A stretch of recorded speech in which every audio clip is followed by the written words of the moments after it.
Capítulo 12. El país de los cerdipies. Varios meses después de haber desaparecido el pulpiforme que construía la frontera, Cerdilinda oyó a lo lejos río arriba un ronroneo suave que le recordaba algo, aunque no sabía qué. Como hacía mucho tiempo que no viajaba hacia aquel lado, decidió ir a ver a qué se debía aquel ruido. Pasó un buen rato de camino, pero iba feliz porque continuamente veía grupos de sus hijos por todas partes, que en cuanto la veían venían corriendo a darle besos y a ofrecerle patatas tiernas. Finalmente, al pasar sobre una loma, el ruido se hizo mucho más intenso y vio otra vez al tapiador pulpiforme conduciendo la fronteradora. Otra vez se dirigió a él, esta vez con cierta preocupación, porque aquello le parecía raro, muy raro, y le dijo: «¿Pero qué haces tú por aquí otra vez?» «Ya te he dicho que yo soy un mandado y estoy construyendo una frontera», le respondió el tapiador. «¿Pero vas a hacer otro país también a este lado?», preguntó Cerdilinda. No, es la frontera del mismo país», contestó el pulpiforme. «¿Qué quieres decir?», preguntó Cerdilinda, esta vez muy alarmada, porque eso significaba que ella y sus hijos estaban dentro del nuevo país. Dice: «Pues ahora estoy acabando de construir la frontera del mismo país en el que tú estás ahora». Más claro ni el agua. En un instante se habían despejado todas sus dudas, si es que le quedaba alguna, y se hizo la luz en la cabeza de Cerdilinda, que quedó muy acongojada. Apenas se atrevió a preguntar con un hilo de voz: «¿No sabrás cómo se llama el país para el que construyes la frontera?». Dice: «Pues sí, me han dado carteles para que los vaya poniendo por fuera, pero así de repente no me acuerdo». «¿Tienes ahí los carteles?», preguntó Cerdilinda. «¿Puedo verlos?». Aunque apenas le quedaban esperanzas. «Claro, ahí detrás los tienes», contestó muy amable el pulpiforme, al tiempo que señalaba un cajón a un lado de la máquina. Cerdilinda abrió el cajón que señalaba el pulpiforme y el corazón le dio un vuelco. Allí vio repetido en un montón de letreros anunciadores: «País de los cerdipies». Cuando vio construir la primera parte de la frontera, no se le ocurrió pensar que se estuviese empezando a rodear el inmenso patatar y el espacio en que estaba viviendo su familia. Ahora ya faltaba poco para que el pulpiforme llegara al río y dejase terminar la frontera del país, con todos ellos dentro. Y hasta habían puesto al país el nombre que ella había puesto a sus hijos. Cerdilinda, pensando en avisar a todos sus hijos, dijo al pulpiforme que le hiciera el favor de continuar la construcción lo más despacio que pudiera. Este le dijo que lo lamentaba mucho, pero que tenía que acabar lo antes posible porque estaba trabajando a destajo y hasta que no acabase no podía cobrar.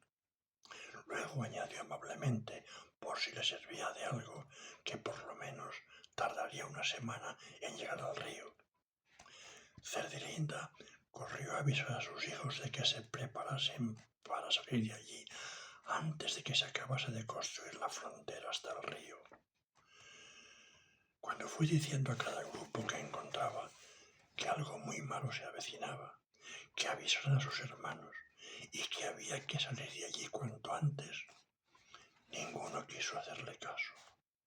Le dijeron que se preocupaba demasiado por todo, que se dedicase a vivir tranquila leyendo, que todos eran ya mayores y sabían cómo valerse por sí mismos. «Ya llevamos mucho tiempo aquí», decían unos, «y no hemos tenido ningún problema. A lo mejor los problemas aparecen si te hacemos caso y nos vamos a otra parte. Iremos de aquí para ir a pasar hambre», decían otros. «De ninguna manera». Incluso algunos se atrevió a decir que ya empezaba a chochear y que sería de tontos irse de un patatar tan estupendo a una tierra tierra que a lo mejor no tenía nada, solo porque a ella le pareciese que podía haber problemas.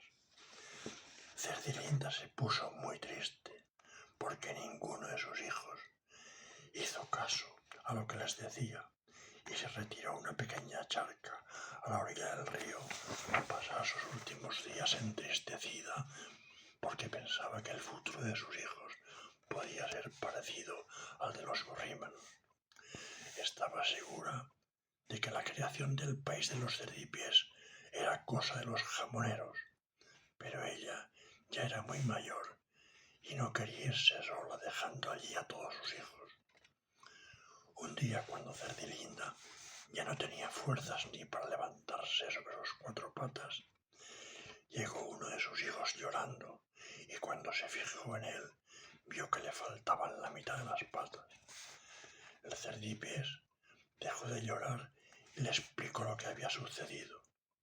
«Ay, mamá, estaba comiendo patatas cerca del río cuando apareció una barca de la que bajaron 5 bípedos llevando ganchos y cuchillos enormes. Se dirigieron hacia mí, me rodearon, me amenazaron con los cuchillos y los ganchos, me sujetaron 2 por delante y 2 por detrás, y al quinto me cortó la mitad de mis patas. Luego me pusieron mercromina para que no se me infectasen las heridas y me soltaron. No sé si se me infectarán, pero me duele mucho». Y al marcharse oí decir a uno de los bípedos que ya me volverían a crecer las patas y que el año que viene me las podrían volver a cortar. Cuando estaba acabando de explicar lo sucedido, llegó a uno, el representante de los cerdipies desde su nacimiento, para enterarse de lo que había pasado.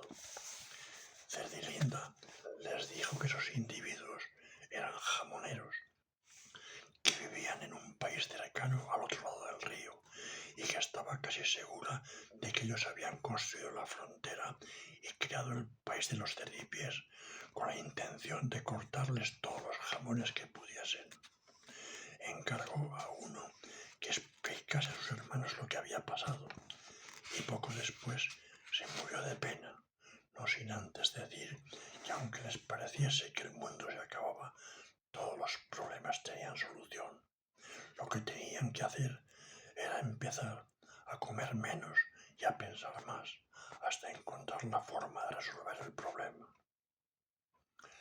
A uno, que era el cerdipies más inteligente y se consideraba responsable de lo que les pasase a sus hermanos, dijo a mamá Cerdilinda que iba a hacer eso, pensar y pensar hasta encontrar soluciones, pensar y pensar hasta resolver el problema o hasta que se le hiciesen los sesos agua.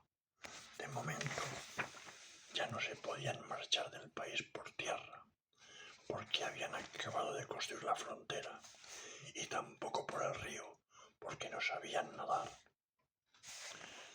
Todavía Cerdilinda, antes de morir, oyó como a uno le prometía que pensaría en organizar cursillos de natación, que pensaría en la construcción o alquiler de globos, en la fabricación o alquiler de escaleras, ascensores y tuneladoras.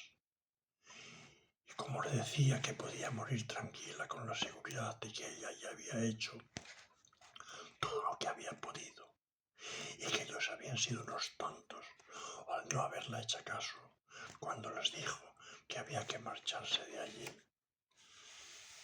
Así acaba el capítulo de hoy, con más sueño que nunca.